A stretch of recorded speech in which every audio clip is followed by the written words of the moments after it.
The following program is a UWTV classic.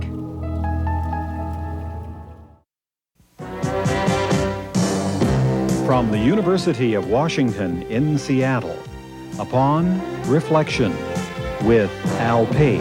Our guests are Marla Prather, Assistant Curator of the Gauguin Exhibit at the National Gallery of Art in Washington, D.C., and Richard Andrews, Director of the Henry Art Gallery at the University of Washington. How important is the National Gallery of Art? What's its role among galleries? Well, I think the National Gallery, without question, is one of the most important museums in the country. It is, after all, our national gallery, and as such, it holds really one of the finest collections outside of the Metropolitan, perhaps, and Chicago Art Institute, of works across all cultures. It, I think, takes very, at least the leadership of it, takes very much in mind the notion of it being the National Gallery, the People's Gallery. They've done exhibitions of immense popularity as well as exhibitions that are tough and analytical. This program is about the Gauguin Exhibit at the National Gallery, a blockbuster show. Why do galleries like blockbuster shows? Well, to a certain extent, there's some shows end up being blockbusters simply because of the fact that the artist is, as it is in this case, so wonderful and the work's so difficult to see in one place that, in fact, gathering them together causes large numbers of people. If you compound that with the fascination with the Impressionists and the Post-Impressionists, and Gauguin in particular, you end up with huge volumes of potential visitors to the museum. Museums, of course, love to see people who are in love with art. It brings forward, though, a number of problems. Such as? Well, I think one of the problems is the volume of people. In the end, do you do a disservice to the artwork if everybody's ushered by in half-hour increments with 10 people in front of you trying to see the works? The other concern I would have has to do with the ability of people to understand what they're looking at and to really look. Unfortunately, in our American educational system, where we've really lost, if we ever had, a good system of educating people to look at works of art and think about them as works of art. When you approach an exhibit such as the Gauguin exhibit, should you read a book about it first, or should you simply go and have your first impressions and then go read about it? I think ideally you'd love to have some prior thought or study of it, some way of setting the individual, particularly Gauguin, in context, because it's important to understand what he was striving to do. I mean, after all, why did he go to the South Seas to live on an island in a small hut there? I mean, that's not your normal Parisian lifestyle. So what was he after? What kind of utopian or perhaps naive ideal was he stretching for? And how does that indicate that the symbols or the colors that he's using, the fact that it doesn't look precisely like life, it's obviously interpreted, it's related to emotion and feeling and mysticism and nature. What are these things that he's trying to get at? On the other hand, of course, he's, like many artists, hopes that the work does not need a translator, an interpreter standing beside it to say, well, what this means is the following. And he hoped that his works had a kind of universal appeal or a set of universal symbols. So it's a little bit of both. What I guess my concern would be the notion that we develop a kind of audience which is art tourists, and they go to the Grand Tetons of the art world and the Mount Rushmores simply because they are there and because they must see them, not because they want to climb them and get the actual experience, but simply because they're there. And in between, when you have the equivalent of the dry, arid night in the desert, and it's a less romantic, less dramatic experience, that they don't really go to the museum and don't enjoy the work of art. So they have a funny view of the world of art, of giant mountains, and no sense of all the actual true landscape of art. How much do you need to know about technique? I was struck, if you look at Gauguin's pictures in books, they're much flatter in color than they are actually in the gallery. Do you need to study these things beforehand? No, not necessarily. Obviously, the more you bring with you, the more you're able to pull out of the paintings themselves, the more you're able to study them. I think anybody walking into an exhibition like this is struck automatically by the quality of the color, the paint handling, and if you walk in with absolutely no understanding of art, but you are captivated and drawn toward this handling of color, you've learned something automatically right there, and you could compare it to some other painting by another artist. Why the consistent interest in the French Impressionists? Somehow they never go away. It's difficult to, I suppose, give a single reason.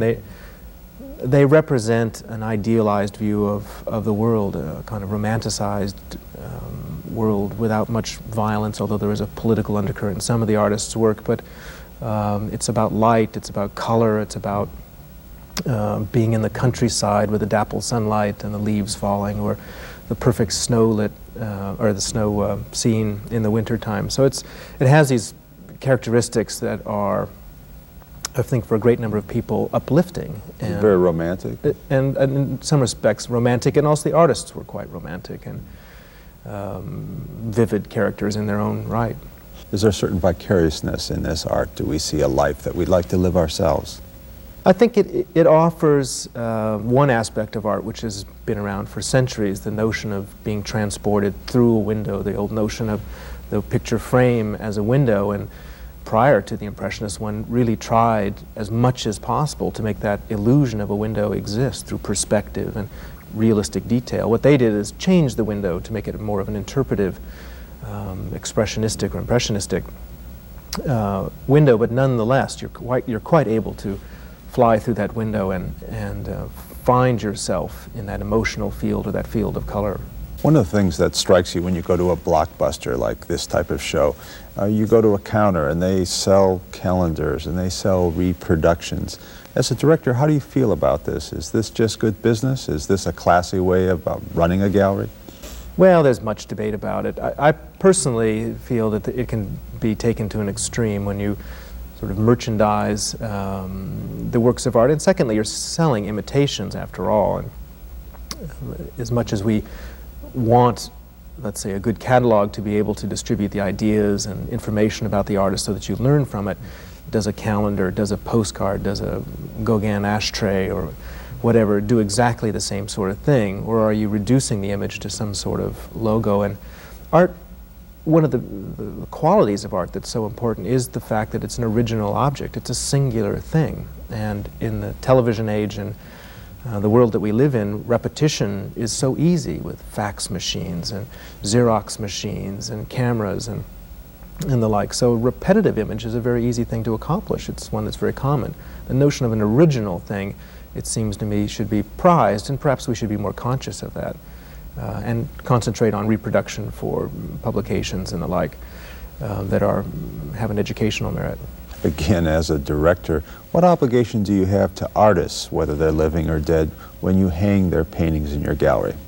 I personally believe you have a great obligation to that artist, that you owe it to that artist to be as true in the viewing environment as you can to the work of art.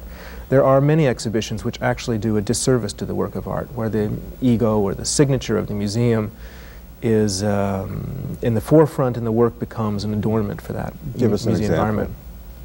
Well, I can't think of a particular example off the top of my head, but let's say there's a painting which is very subtle in its coloration, but the environment around it is brightly hued and works at odds to the actual work of art.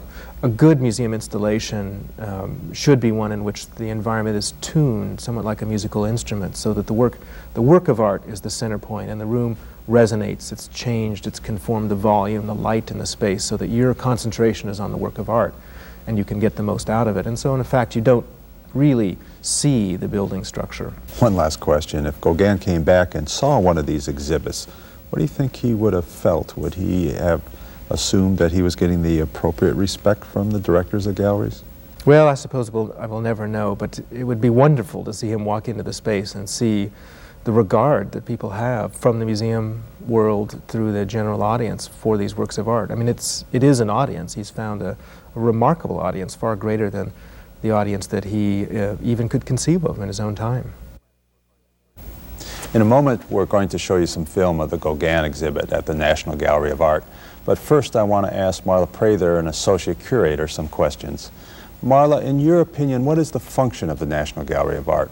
We are a national gallery. We are the nation's museum, in a sense. And in addition to a spectacular permanent collection, which sometimes blockbuster exhibitions like this tend to overshadow. But I'd like to emphasize that we have, for example, a very strong collection in French 19th century art. So in addition to highlighting our own permanent collection, I hope an exhibition like this attracts a great deal of attention to a French 19th century artist who can be seen in our own collection as well. You talk about being the nation's museum. That's a hard mantle to hold. How do you decide what to exhibit and what not to exhibit? Well, we are one of the museums for the nation. I don't want to say the only one. Washington, D.C. is filled with federal museums, which are public institutions. And in terms of deciding what to exhibit, we really decide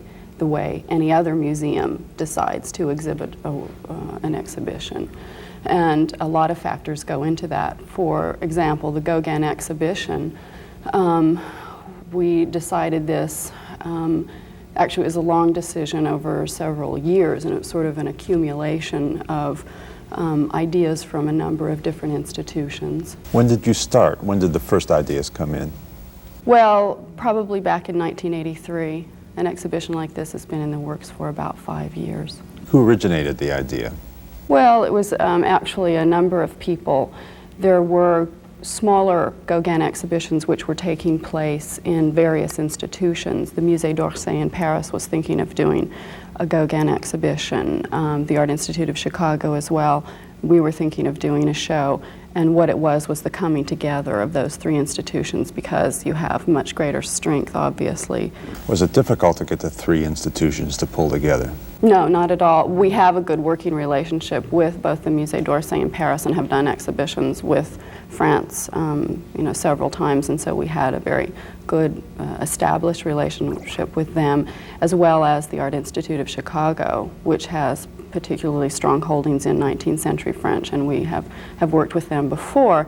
And also the team of curators have worked together and are quite friendly, and so that was no problem in terms of agreeing to work, because then you can draw from the strengths of those three collections, but as well having the French there. Of course, they're very instrumental in drawing works out of private collections and public collections in France and Europe. So joining forces is always a good idea in terms of an exhibition of this scale. Why Gauguin? What was the attraction of this particular painter? There are a number of attractions to Gauguin. I think it was, in many ways, just speaking art historically, it was time for a Gauguin exhibition. I mean, in the last 10 years, we've had major exhibitions of a number of French 19th century artists.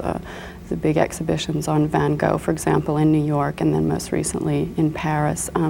There have been exhibitions of Degas. There's a great Degas exhibition traveling right now, but there really hadn't been a major retrospective of Gauguin's art since mid-century, really.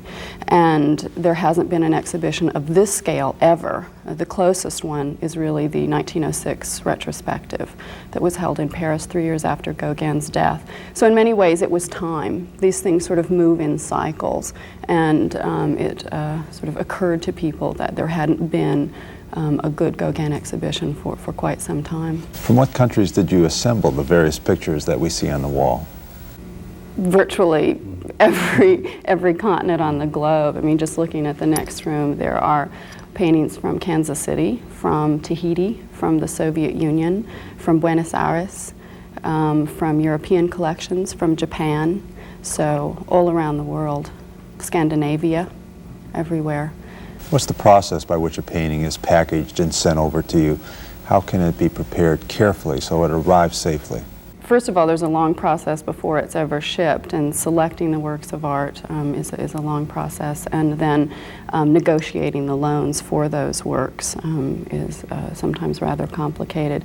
And then the shipment of the works of art are really overseen by the museums or the private collectors that are lending those works. And often, of course, the art of transporting art has now been refined to quite a science, and so works are packed very carefully. And often a museum will have a courier accompany the work and oversee the packing of the work, the shipment of the work, the unpacking of the work. So all of the handling is actually seen by an official from the museum, and that's a very typical kind of procedure. Do you personally watch the unpacking when they come in? No, we have a registrar who's really skilled at that kind of handling, and in the museum we have specific people who are assigned to the transportation of the works of art, which you can imagine in an exhibition of this scale, you need a department to handle that specifically. The curatorial realm is busy doing other things. And then we have a crew of people who are specifically trained to handle works of art. As a curator, when do you first see a painting?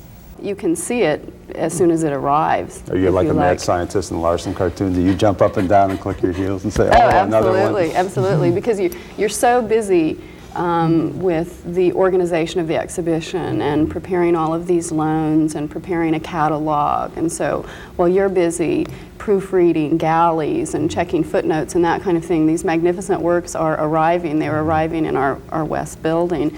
And I remember when the Soviet shipment came in, we were all like kids in a candy shop and we couldn't wait for the crates to be opened. And the shipments come in like that in installments. And the paintings were hanging on storage racks in our West Building storage, and I was constantly going over there. And the lighting's not terribly good, but sort of creeping around and seeing what goodies came in the mail that day. So it's wonderful. It's like the light at the end of the tunnel, because the pictures are really what this is all about.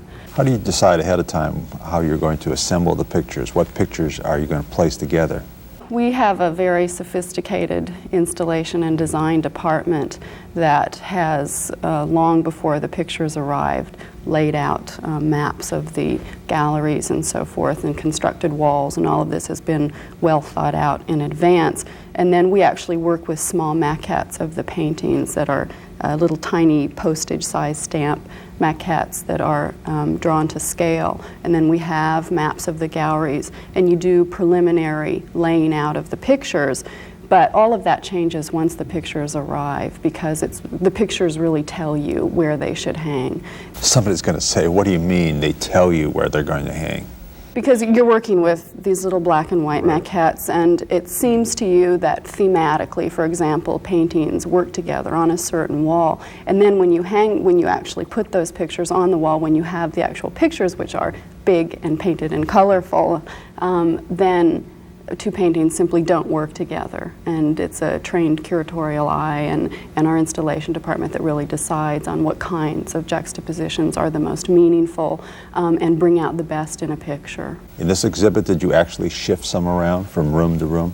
Constantly, constantly. I mean, did you argue over it? Did you quibble? Actually, it worked very well. And in a sense, the pictures do hang themselves. I mean, they just feel right. And when you lock it into the right position, then you know you have the right relationship. But it's certainly not something that's automatic. And that's the fun of hanging a show, that you get to see the relationships between pictures and you move things around. And the exhibition here in Washington looks completely different than it will when it goes to Chicago, because there will be a different team hanging it. They'll be on different colored walls, a different kind of layout, and the same thing in Paris. And so you get to see the art in different contexts, which is the way it should be. How do you decide what color to put behind the painting? Here you've gone for a dark green. Well, that again is, you go through many, many changes, and in some ways, for example, there's a room downstairs that we tried to actually reproduce a color that the works were exhibited on in 1889. So sometimes there is a historical precedent, and the walls in this gallery may, although this wasn't the point, they may actually be a color that these pictures were once hung on by Gauguin, in fact, in a gallery in Paris. But the selection process in terms of color is just a series of experimentations and looking very closely, either at the paintings or before the paintings arrive, at color transparencies, and years of experience in terms of our installation design people. You talk about curating being an art. How much can you learn from school? How much can you learn from other curators just hanging around and actually doing the work? It's probably about 50-50, I suppose. The average curator in this country is highly educated. They usually hold a PhD in the history of art. But the day-to-day activities of a curator in a museum, I think you really learn the ropes by doing it. What have you learned from doing this particular exhibit?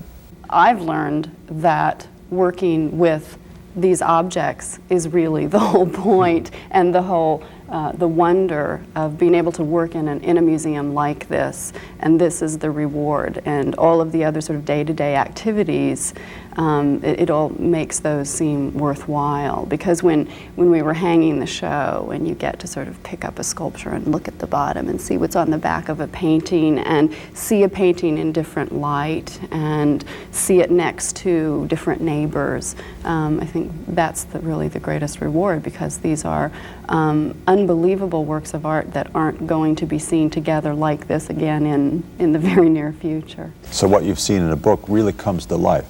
It comes to life, and it takes on a whole different context. Paintings that we learn about in school, for example, they take on a sort of larger-than-life reality, and sometimes your expectations aren't what they stacked up to be when you were studying it, or sometimes they're surpassed. And sometimes that book-learned sort of education has very little to do with that real object. Two last questions. First, what did you learn about the artist that you didn't know before once you had assembled the show?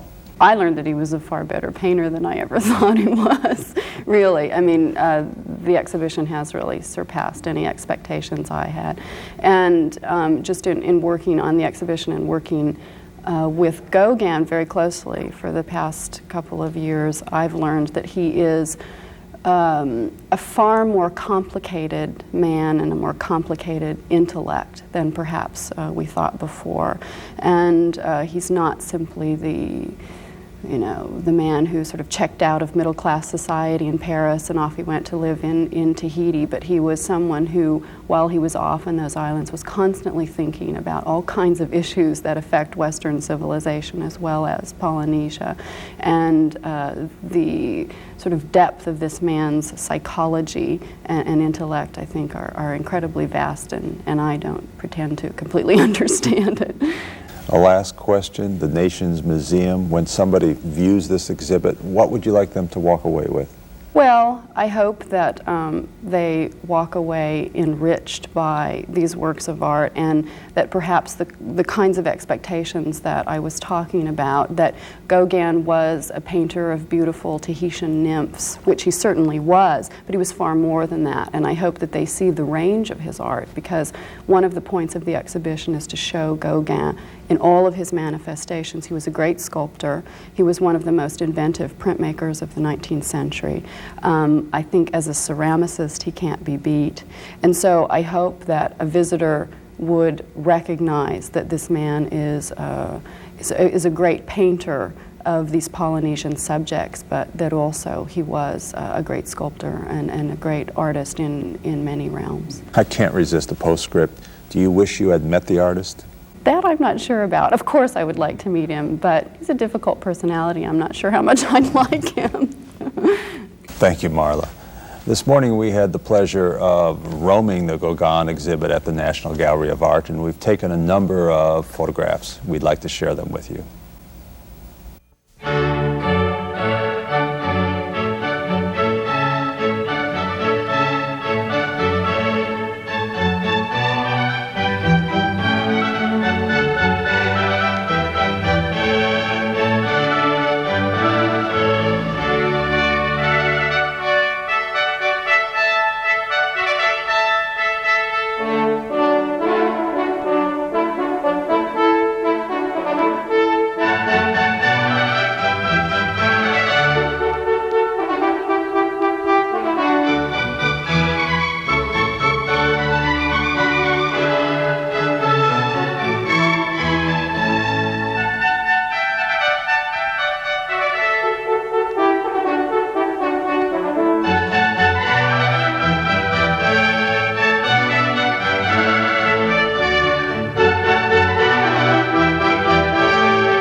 To see more UWTV classics, visit uwtv.org/classics.